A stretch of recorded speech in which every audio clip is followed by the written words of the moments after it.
ቦታው ሮዲዮ አዲስ ላውንጅ የተባለ የምሽት መዝናኛ ነው። ነጌታቸው ረዳ አንድ ጥግ ላይ አሉ። በሌላኛው ጥግ ሌሎች ባለስልጣናት አሉ። ቤቱ ሹማምንትና ዝነኞች የሚያዘወትሩት ነው። በዚህ መሃል ቴዲ አፍሮ ባለቤቱን አምለሰትና ማናጀሩን እንዲሁም የቅርብ ጓደኛውን ዲጄ ዊሽ ከኋላው አስከትሎ ይገባል። ቀጥታ ወደ ዲጄው ሄዶም አንድ ሲዲ አቀበለው። ዲጄው ከቴዲ የተቀበለውን ሲዲ አጫወተው። ሙዚቃው መሰማት ሲጀምር ጌታቸው ረዳ በንዴት ተበሳጭቶ ወደ ዲጄው መጣ። ዘፈኑን እንዲያቋርጥ በቁጣ ተናገረው። ወደ ቴዲ አፍሮም ዞሮ በኃይለ ቃል ይጮህበትና ይሳደብ ጀመር። ይህን አጋጣሚ ያጫወተን በጊዜው ሮዲዮ አዲስ ላውንጅ ውስጥ በዲጄነት ያገለግል የነበረ ግለሰብ ነው። ከቴዲ አፍሮ ጋር የተገናኙ አስገራሚ ገጠመኞቹን ጽፎልናል። ለመሆኑ ጌታቸው ረዳና ቴዲ አፍሮን ያጣላቸው ሙዚቃ ምን ይሆን? በታሪኩ መሃል እናገኘዋለን። ከዚያ በፊት ግን መንግስት አዲሱ የኢትዮሪካ አልበም ፕሬስ ኮንፈረንስ እንዳይካሄድ ከለከለ መባሉ እየተሰማ ነው። ክልከላው እውነት ከሆነ ድምፃዊው ትልቅ በመንግስት የተደገፈ ፕሮሞሽን አግኝቷል። ገና ካሁኑ ኢትዮሪካ የሚል ቲሸርት የለበሱ ነዋሪዎች በአዲስ አበባ ያየን ነው። የመንግስት ሹማምንትና ደጋፊዎች ሙዚቃውን እንኳን ሳይሰሙ በድምፃዊው ላይ ውርድብኛቸውን እያወረዱት ነው። ካሙዙ ካሳና የባህልና ስፖርት ሚኒስተር ዴታው ነብዩ ባዬ ከቴዲ አፍሮ ጋር ተናንቀዋል። በድምፃዊው የሙዚቃ ችሎታና የታሪክ አረዳድ ላይ የተለያየ ሐሳብ ሊኖረን ይችላል። መገኘቱ ብቻ ተጽዕኖ ያለው እንደሱ አይነት ኢትዮጵያዊ ሌላ እንደሌለ ግን ሁላችንም ልናምን እንገደዳለን። እንዴት ካላችሁኝ አታዩትም እንዴ? ገና የሙዚቃው ፕሮሞ ወይም ቅንጭብ እንኳን ሳይሰማ ሀገሪቱ መታመስ ጀመረች። ለማንኛውም የዲጄውን ትውስታ እናድምጥና ቀጥለን ሚኒስተር ዴታውና ሙዚቃ አቀናባሪው ካሙዙ ካሳ ወደ ጻፉት ቅኔ እንሻገራለን።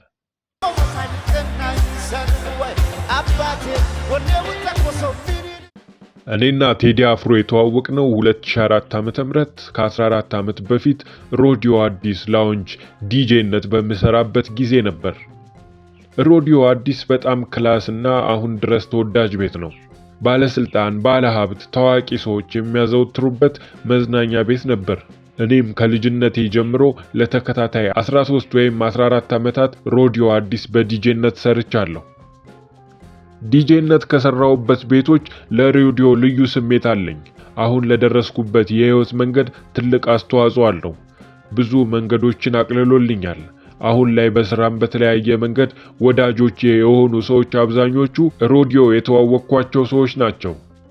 ቴዲንም የተዋወቅኩት እዛ ነበር። እንዳልኳችሁ ሮዲዮ ባለስልጣን፣ ባለሀብት፣ በጣም ታዋቂ ሰዎች የሚበዙበት ቤት ነው። ማንም ቼክ አይደራረግም። አብዛኛው ይተዋወቃል። ሰላም ቢባባል ነው። ቴዲ የመጣ ቀን ግን ትንሽ እንግዳ ነገር አስተዋልኩ። አብዛኛው ሰው ትኩረቱ ወደ ቴዲ ሆነ። አንዳንዱ የተነሳ ሰላም ይለዋል። ቴዲም በነጻነት መዝናናት ጀመረ። በሚጫወቱት ሙዚቃ ኢንጆይ እያደረገ ነበር። ሮዲዮ መታችሁ የምታውቁ ሰዎች እዛ ቤት የሚጫወቱ ሙዚቃዎች ለየት ያሉ ናቸው። የውጭ ሙዚቃዎች ሆነው ላይቭ ኮንሰርቶች በስክሪን አጫውት ነበር። በጣም ደስ የሚሉ ሙዚቃዎች ነበሩ። የሆነ ሰዓት ላይ ወደ እኔ መጣና አንበሳው የሚገርም ሙዚቃ ነው የምታጫውተው፣ ጆሮህ ይገርማል፣ የሙዚቀኛ ጆሮ ነው ያለህ አለኝ። አስቡት በቴዲ እንደዛ መባል እንዴት ልብ እንደሚያሞቅ። ትንሽ አጠገቤ ቆሞ አውርቶ ሄደ። ከዛ በኋላ የሚገርመው ቴዲ ለዓመታት የምሽት መዝናኛ የማይታየው ሰውዬ ሮዲዮ በሳምንት 4 ቀን እኔ ጋር ነው። ቤቱንም ሙዚቃውን ወዶት በጣም ኢንጆይ ያደርግ ነበር።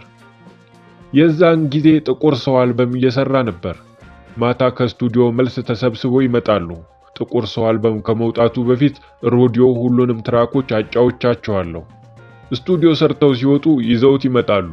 የሰሩትን ትራክ ሮዲዮ ብቻ አጫውተው ነበር። ቴዲ ሰው ያከብራል።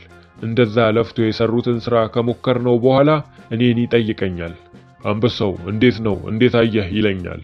ትህትናው ያስደንቀኛል። እኔም የሚሰጡኝንና የምንሞክራቸውን ሙዚቃዎች በታማኝነት ኮፒ ሳላደርግ እዛው ነበር የምመልስለት።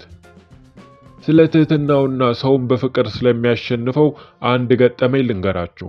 ዳኒ ቡያካ የሚባል የጨርቆስ ልጅ ነበር። አሁን በሕይወት የለም። ለእኔ እንደ ወንድሜ ነበር። የሰፈሬ ልጅ ነፍሱን ይማረው። እና ዳኒ ቡያካን ሮዲዮ ጋርድነት ስራ አስገብቼው ከኔ ጋር ይሰራ ነበር እና በር ላይ ይቆም ነበር። ዳኒ ስለ ቴዲ አፍሮ በተባራሪ በሚሰማው ነገር ጥሩ ነገር አልነበረውም እና ቴዲ ሲመጣ ፊት እየነሳ አገላብጦ ፈትሾ ነበር የሚያስገባው። ቴዲ ለሱ ጥሩ ነገር እንደሌለው ገብቶታል። ነገር ግን ይባረርልኝ ወይ ኮምፕሌን አላቀረበም። ያደረገው ነገር አንድ ቀን ከመኪና ሳይወርድ ክላክስ አድርጎ ጠራው። ዳኒ ወደሱ ጠጋ ብሎ አቤት ሲለው ግባ ግባ ብሎ መኪና ውስጥ አስገብቶ በሳህን የተጠቀሰ ምግብ አውጥቶ ብቻዬን መብላት አልወድምና ና እንጉረስ ብሎት አብረው በሉ። ከዛ ጊዜ በኋላ በጣም ተግባብተው በር ላይ ቆመው ያወሩ ነበር። በር ላይ ያለ ሰው ነው ብሎ ሳይንቀውም ላገባ ነው ፍቅር ይዞኛል ብሎት ያውቃል። የዛኔ ከኤሚ ጋር ገና ሊጋቡ ነበር። ቴዲ ሌላው የሚገርመኝ ሲያወራ ሁሉም ሰው ጸጥ ብሎ ነው የሚያዳምጠው። አብዛኛው ጓደኞቹ ከሱ እድሜ ከፍ ያሉ ናቸው። ነገር ግን እንደ ተማሪ ጸጥ ብሎ ይሰሙታል። በጣም ያስቃል፣ ጨዋታ ያውቃል። ኮሜዲያንነት ሌላ ታለንቱ ነው። ሌላ ከአእምሮ የማይጠፋ ገጠመኝ ልንገራችሁ። አንድ ቀን በጣም ተናዶ ከኤሚ ጋር መጡ። የዛን ቀን የሸዋንዳኝ ኃይሉ አልበም ምርቃት ጋዝላይት ነበር። ቴዲ እዛ ሲደርስ ከጋዝላይት ማናጀሮች ጋር ተጣላ። ባለመግባባት ተናዶ ቀጥታ ወደ ሮዲዮ መጡ። ጌታቸው ማንጉዳይና ዲጄዎች ተከትለውት መጡ።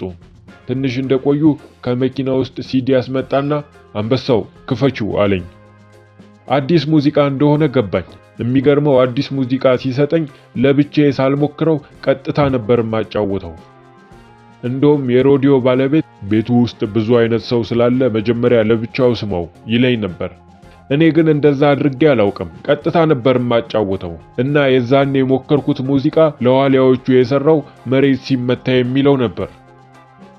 በዛ ሰዓት ኢትዮጵያ ለአፍሪካ ዋንጫ ከማለፏ ጋር ተያይዞ ቤት ውስጥ የነበረው ሰው እንዳለ ወደ ላይ መዝለል ጀመሩ። በሞቅታ የማይታማው ጌታቸው ረዳና የተወሰኑ ጓደኞቹ ብቻ ወከባ ፈጠሩ። ጌታቸው ረዳ የዛኔ ጠቅላይ ሚኒስትር ኃይለማርያም አማካሪ ነበር። ሆኖም ሙዚቃውን በደንብ እንኳን ምን እንደሚል ሳይሰማ ወደነ ቴዲ ዞሮ መሳደብ ጀመረ። ቴዲ ወደ እኔ ያየ ፈገግ እያለ ተያቸው እያለ ፈገግ ይላል። ጌታቸው ረዳ ወደ እኔ ዞሮ ከአሁን በኋላ እንዳትከፍተው አለኝ። ከጌታቸው ጋር ትንሽ እንግባባ ስለነበር አልጠበቅኩም ነበር። ነገር ግን ያቺ የጨርቆስ ልጅነቴ አለች አይደል? አልፈራውም። እዛው እየደጋገምኩ ዘፈኑን ስለወደድኩት ከ4 ጊዜ በላይ አጫወትኩት። ሌላው በተባራሪ ወሬ የሚወራው ቴዲን እና ከሌ አይወዱትም የሚባለው ስህተት ነው። ማንጠብቃቸው በዛ ጊዜ የነበሩ ባለስልጣኖች፣ ጀነራሎች የቴዲን ሙዚቃ በጣም ነው የሚወዱት። ጠይቀው ነበር የሚያስከፍቱት። ቴዲ ሲዝናና ቁጭ ብሎ ነው በብዛት። ነሸጥ አርጎት ከተነሳ በብዛት በትግረኛ ሙዚቃ ነው ተነስቶ ሲጨፍር ያየሁት። እሱ ንጹህ ኢትዮጵያዊ ነው። በቀልን አያውቅም። ፍቅር ያሸንፋል እያለ ያሸንፋል። አሁንም አዲስ ከሚያወጣው ኢትዮሪካ አልበም በስራ አጋጣሚ የተወሰኑ ትራኮችን አልበሙ ሳይወጣ ሰምቻለሁ። ቴዲ ሁሌም አስገራሚ ነው። ቴዲያችን መልካም እድል ከወዲሁ እመኛለሁ። ፍቅር ያሸንፋል። ዲጄ ኤፍ ነኝ ከአራዶቹ ሰፈር ከጨርቆስ ከማይነበብ ፊርማ ጋር። የዲጄው ማስታወሻ ይህን ይመስላል። የተቺዎቹ ቅኔ ደግሞ እንደሚከተለው ይቀርባል። በማህበራዊ ሚዲያ ላይ በተለይ በፌስቡክ ገጻቸው ላይ ቅኔያዊ በሆነ የትችት ጽሑፋቸው የሚታወቁት ነብዩ ባዬ በእግር ኳስ ታሪክ የተሸፈነ ቅኔ ለቴዲ አፍሮ ጽፈዋል። እንዲህ ይነበባል።